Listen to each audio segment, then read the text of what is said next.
मैंने क्या बोला कि अगर तुम किसी भी स्क्वायर मैट्रिक्स का ट्रांसपोज लोगे तो उसके जो डायगोनल एलिमेंट्स होते हैं ना वो चेंज नहीं होते। जैसे ये देखो, ये 3 by 3 ऑर्डर का स्क्वायर मैट्रिक्स था, ये भी ट्रांसपोज लिया तो ये भी 3 by 3 ऑर्डर का स्क्वायर मैट्रिक्स हो गया। तो इसके डायगोनल एलिमेंट सेम रह गया, 1 - 1 6 1 - 1 6।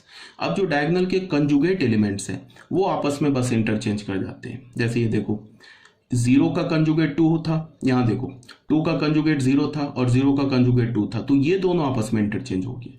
3 का कंजुगेट क्या था, 4 था, और 4 का कंजुगेट 3, तो ये दोनों आपस में इंटरचेंज हो गया। देख लो, ये 4 इधर आ गया, 3 इधर आ गया। अब जैसे देखो 8 5 आपस में कंजुगेट एलिमेंट थे, ये आपस में इंटरचेंज हो गए। कंजुगेट एलिमेंट मैंने तुम लोगों को बता रखा है। जैसे कंजुगेट एलिमेंट तुम कैसे ऑब्टेन करते हो, मैं बोलूँ सेकेंड रो फर्स्ट कॉलम का कंजुगेट क्या होगा, वो फर्स्ट रो सेकेंड कॉलम का एलिमेंट हो जाएगा। अगर मैं बोलूँ थर्ड रो सेकेंड कॉलम का कंजुगेट क्या होगा, थर्ड रो सेकेंड कॉलम, तो वो क्या हो जाएगा, सेकेंड रो थर्ड कॉलम का कंजुगेट एलिमेंट हो जाएगा। तो ये तो कंजुगेट में बता रखा है। तो आप चाहो तो किसी भी स्क्वायर मैट्रिक्स में तुम डायरेक्ट ऐसे भी ट्रांसपोज निकाल सकते हो। जैसे कि मुझे यहीं से ट्रांसपोज निकालना था, तो एक तो मैंने रो को कॉलम में चेंज कर दिया या कॉलम को रो में चेंज कर दिया। दूसरा क्या रास्ता है कि जैसे कि मैंने ए ट्रांसपोज लिखा, तो ए ट्रांसपोज में सिर्फ कंजुगेट एलिमेंट को, अगर स्क्वायर मैट्रिक्स है तो तब की बात कर रहे हैं, डायगोनल को तो सेम रहने दिया, 1 - 1 6 रहने दिया। अब बस कंजुगेट एलिमेंट को हमने इंटरचेंज कर दिया। जैसे ये 2 0 है ना, तो यहाँ पे 2 कर दिया, यहाँ पे 0 कर दिया। अब जैसे ये 3 4 है, तो यहाँ पे 4 कर दिया, यहाँ पे 3 कर दिया। अब जैसे ये 8 5 है, तो यहाँ पे 5 कर दिया, यहाँ पे 8 कर दिया, तो भी ये डायरेक्ट हमें ए ट्रांसपोज मिल जाएगा। देख लो ये ठीक है। ये सिर्फ स्क्वायर मैट्रिक्स के लिए वैलिड है, बार बार बोल रहा हूँ। नॉन स्क्वायर मैट्रिक्स में डायगोनल नाम की कोई चीज़ नहीं होती है। इस नॉन स्क्वायर मैट्रिक्स में कंजुगेट नाम की कोई चीज़ नहीं होती है, कंजुगेट एलिमेंट नाम की कोई चीज़ नहीं होती है। तो ये स्क्वायर मैट्रिक्स के लिए वैलिड है। तो ये बात क्लियर होना चाहिए, ट्रांसपोज हम लोग कैसे लेते हैं। ठीक है, तो उसके बाद ट्रांसपोज के बाद हम लोग क्या करेंगे, ट्रांसपोज के, अच्छा यहाँ पे एक बात और लिखा हुआ है clearly, A is not equal to A transpose in general. अगर मैं बोलूँ ना कि मैंने ए मैट्रिक्स का ट्रांसपोज ले लिया, तो वो ए मैट्रिक्स और ए ट्रांसपोज मैट्रिक्स आपस में इक्वल नहीं होते। इन जनरल हो भी सकते, कब होते हैं, जब वो मैट्रिक्स एक सिमेट्रिक मैट्रिक्स हो। ठीक है ना, सिमेट्रिक मैट्रिक्स होगा तब उसके ए और ए ट्रांसपोज इक्वल आ जाएंगे, वो सिमेट्रिक मैट्रिक्स। अभी हम आगे पढ़ेंगे सिमेट्रिक मैट्रिक्स किसे बोलते हैं। But in general A is not equal to A transpose. अगर मैं बोलूं कि ए और ए ट्रांसपोज इक्वल है, तो उसका मतलब क्या है कि जो ए मैट्रिक्स है वो एक सिमेट्रिक मैट्रिक्स है। ठीक है, सिमेट्रिक मैट्रिक्स का जो डेफिनेशन होता है वो ट्रांसपोज से ही आता है कि if A is a symmetric matrix then A is equal to A transpose. तो वो अभी हम आगे सिमेट्रिक मैट्रिक्स में पढ़ेंगे। बट टाइमिंग आपको क्या याद रखना है कि A is not equal to A transpose in general, पहली बात। दूसरी बात क्या कि हम जो ट्रांसपोज लेते हैं वो स्क्वायर मैट्रिक्स में या नॉन स्क्वायर मैट्रिक्स दोनों में ले सकते हैं। अगर हमारे पास m by n ऑर्डर का मैट्रिक्स है तो उसका जो ट्रांसपोज होगा वो n by m ऑर्डर का होगा, और m by n ऑर्डर के मैट्रिक्स का भी आप ट्रांसपोज ले सकते हो, n by n ऑर्डर के मैट्रिक्स का भी ट्रांसपोज ले सकते हो। बट अगर तुमने स्क्वायर मैट्रिक्स का ट्रांसपोज लिया तो वहां पे मैंने क्या बताया कि जो डायगोनल के एलिमेंट्स होते हैं वो आपस में चेंज नहीं करते, वो एज इट इज रह जाएगा। बट जो डायगोनल के ऊपर और नीचे के कंजुगेट एलिमेंट्स होते हैं वो बस आपस में इंटरचेंज हो जाते हैं। ठीक है, तो ये बात क्लियर होनी चाहिए। अब आ जाओ नेक्स्ट जो हमारा properties of transpose of A matrix, transpose of matrix, properties of transpose of A matrix, ये हमारा नेक्स्ट पॉइंट है। तो इसमें सबसे पहला जो पॉइंट क्या है, if order of A is m by n then that of A transpose be n by m। ये तो ट्रांसपोज का डेफिनेशन ही है कि अगर ए मैट्रिक्स का ऑर्डर m by n है तो उसके ट्रांसपोज का ऑर्डर n by m होगा।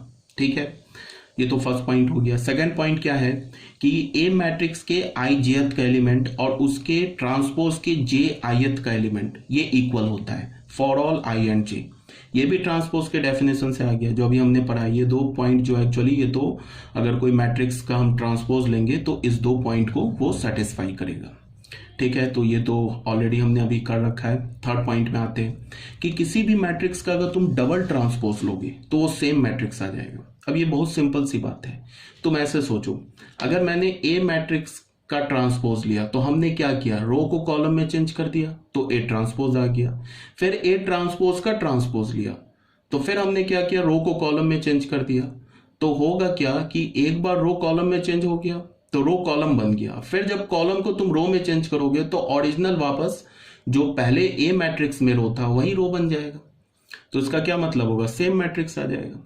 ये तो बिल्कुल सिंपल सी बात है, लॉजिकली आपको समझ में आ रहा होगा। नहीं अगर क्लियर है तो उसके लिए भी मैं क्या करता हूँ, एक एग्जाम्पल देख लेते हैं।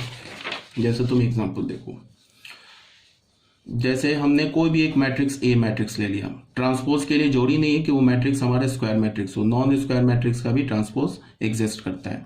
जैसे मान लो हमने ले लिया 1 2 3 4 5 6, एक नॉन स्क्वायर मैट्रिक्स ले लिया 2/3 ऑर्डर का। अब मान लो कि हमने इसका ट्रांसपोज लिया, तो ट्रांसपोज में क्या करेंगे, या तो सारे रो को उठा के कॉलम बना दे या सारे कॉलम को उठा के रो बना दे, एक ही बात है। तो मैंने क्या किया, इसके पहले रो को पहला कॉलम बना दिया, ये पहला रो है ना, इसको पहला कॉलम बना दिया 1 2 3 4 5 6। तो इसका ऑर्डर क्या हो गया हमारे पास 3/2 हो गया।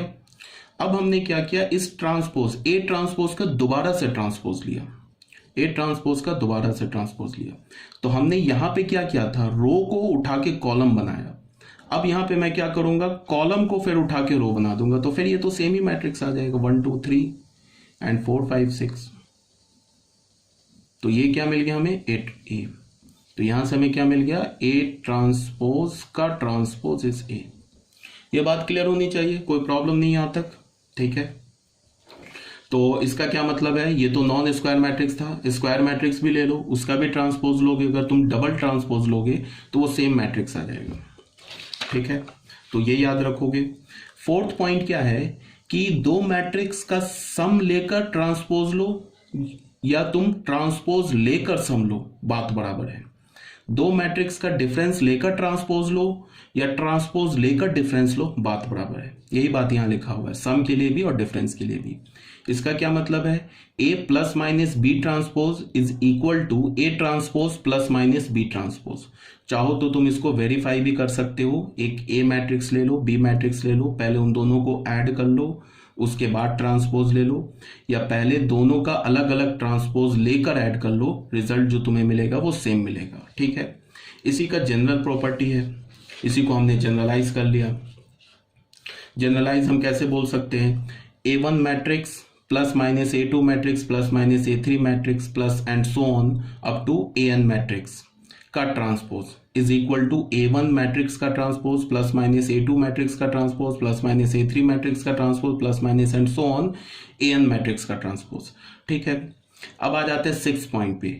6 पॉइंट क्या बोल रहा है कि किसी तुम मैट्रिक्स A में पहले एक के स्केलर मल्टीप्लाई करो, ठीक है, उसके बाद उसका ट्रांसपोज लो, या पहले ट्रांसपोज लेकर स्केलर मल्टीप्लाई करो, रिजल्ट जो मिलेगा वो सेम मिलेगा, ठीक है ना।